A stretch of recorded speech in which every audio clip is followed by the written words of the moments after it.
حبايبي الابناء اللي عايشين في بيت اهاليهم، اللي هم ما بين 16 17 20 25. عاده ابائكم بيكونوا في سن ما بين ال50 وال40، فالسن ده لسه في العلاقة الجنسية لسه شغالة. لسه الناس ممكن تكون بتعمل يوم ويوم، بتعمل كل يوم، بتعمل 3 4 مرات في الأسبوع، أو مرتين أو مرة. أنا آسف إن أنا أقول لكم كده، بس أيوه باباك ومامتك بيعملوا علاقة. أنا آسف جدا، أنا فاجئتك، حقك عليا. أنا بقول لك كده ليه؟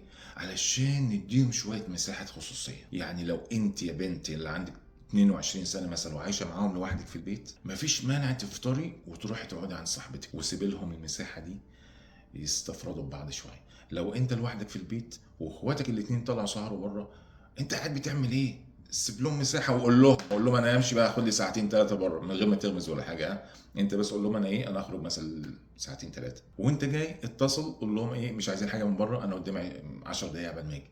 خليك حسيس كده. وانت يا اختي اللي انت قاعده في الصاله من بعد المغرب لغايه السحور، ما ينفعش. ادخلي اوضتك، شغلي شويه موسيقى عاليين، شغلي قران عالي، شغلي ابتهالات عاليه عشان الجماعه اللي يمسكوا على كلمه موسيقى دي. خد اخوك واطلعوا اقعدوا على القهوه. خدي اختك وروحي لصاحبتك اشربي شاي عندها، وقولوا لهم انا قدامي ساعتين عبال ما اجي، عرفيهم برضو. يعني نحس ببعض شويه يا جماعه، ادوا لابائكم شويه خصوصيه.